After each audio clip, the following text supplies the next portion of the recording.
Tem hora que o bebê começa a chorar e não para mais. A gente faz de tudo, a gente troca a fralda, a gente oferece o peito, a mamadeira, a gente acolhe e não resolve, o bebê não para de chorar.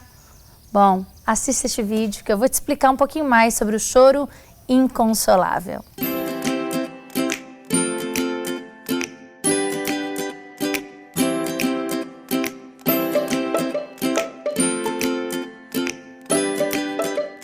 Aquele choro que deixa a gente descabelado, querendo arrancar os cabelos.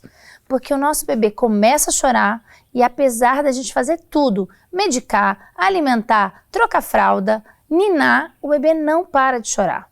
Esse choro é chamado de choro inconsolável. Mas por que ele acontece, doutora Luciana? Calma, já vou falar. Primeira coisa importante a gente entender, que eu já falei aqui em vários vídeos, que o cérebro do bebê ainda é um cérebro em formação. Ele não nasce plenamente maduro e ele nasce até bem pouquinho comparado aos outros mamíferos da mesma idade. O bebê humano é um bebê bem prematuro, né, intelectualmente, neurologicamente. Claro que depois ele vai evoluindo e desenvolve rapidinho, mas quando o bebê é pequenininho, realmente tem essa déficit aí de desenvolvimento. E é importante, mas o que isso tem a ver com choro? Tem tudo a ver com choro. Você acha que quando o bebê nasce é um momento super bacana para o bebê, super tranquilo? É uma festa, ele está feliz de nascer? Sinto lhe informar que quando o bebê nasce é um dos momentos mais difíceis da vida dele. Realmente é uma crise existencial. Por quê?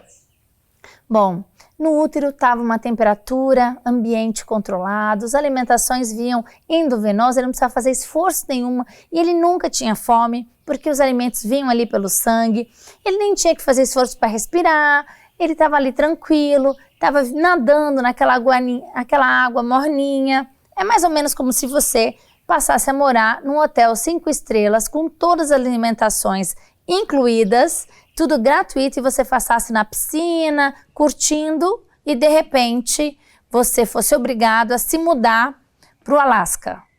Tendo que correr atrás da sua comida, aprender a língua lá dos esquimós e se virar. Você ia chorar, não ia? Muito bem. É claro que o bebê chora por N motivos. E um deles é o que a gente chama de choro de adaptação. Até mesmo porque o bebê está estranhando tudo. Estranhando as vozes, os cheiros, as luzes, os sons, que é tudo muito diferente lá do útero. E ele vai recebendo durante todo o dia esses estímulos. E é normalmente no final da tarde que acontece um bug. Mais ou menos como o seu celular. Você reparou que de repente você está lá com o seu celular e baixou um monte de aplicativo. Baixou. De repente acontece o quê? Bugou, né? Como diz as minhas filhas adolescentes. Travou o celular. Ele está tão pesado, está tão cheio de dados que nem está funcionando mais direito. Isso pode acontecer no cérebro da criança também. Claro que entre aspas, algo semelhante. A criança ela passa o dia, conversa com um, vai para um lado, as pessoas, o cheiro, as cores, o movimento. Tudo isso vai enchendo a cabeça dela de estímulos. Principalmente quando o bebê é pequenininho, antes de 3 meses. E aí o que acontece? Lá no final da tarde, começo da noite, acontece esse bug. O bebê ele entra num choro quase que para reformatar o cérebro. Quando ele chora, ele libera ocitocina, são vários hormônios. Isso ajuda ele a desestressar. Você já viu que às vezes a gente está tão com raiva, ou tão cansado, que a gente chora por raiva ou cansaço? Pois é, isso acontece nos bebês também. Aquele choro inconsolável, às vezes não é um motivo específico que a gente possa consertar. Às vezes é um motivo interno do bebê, da própria adaptação extrauterina. Então, nesses casos, o que a gente faz? Primeira coisa, a gente lida com a nossa impotência, porque nós, enquanto pais, a gente fica frustrado de não conseguir calar um bebê. Você tem que entender que nem todo choro, por melhor que você seja mãe e pai, você vai conseguir calar o bebê. O bebê muitas vezes vai chorar independente do que você faça. E às vezes nem é choro de doença, é esse choro que eu falei inconsolável, de burnout, de excesso de estímulo. Então, nesses casos, a melhor coisa que você vai fazer é, primeiro, aceitar o fato que você não consegue parar o choro. Então, aceitar, acalentar o bebê, colocar ele no colo, ir para algum lugar mais tranquilo, com menos estímulos, algum quarto, por exemplo, mais tranquilo, um pouco à meia luz, e você aninha o bebê e faz movimentos suaves assim. Suave, não é para chacoalhar, hein, gente? Suaves. E vai conversando com o bebê, palavras doces. Meu amor, tá tudo bem. Fica tranquilo, chora o que você precisar. E você vai acolhendo. Gente, isso aconteceu comigo. A minha pequena Isabela, que hoje já tem 12 anos, chegou um dia que ela chorou 4 horas seguidas. Eu tinha feito de tudo e um pouco mais. Aí até que eu cheguei um momento e falei, Isabela, eu já entendi, né? Você tá precisando chorar. Então mamãe chora, mamãe vai acolher você e seu choro. Aí eu fui pro quarto, sentei numa cadeira de balanço, que eu sei, aquelas antigas que eu gostava muito, porque o bebê gosta de balancinho, né? Mas se você não tem cadeira, é só você movimentar.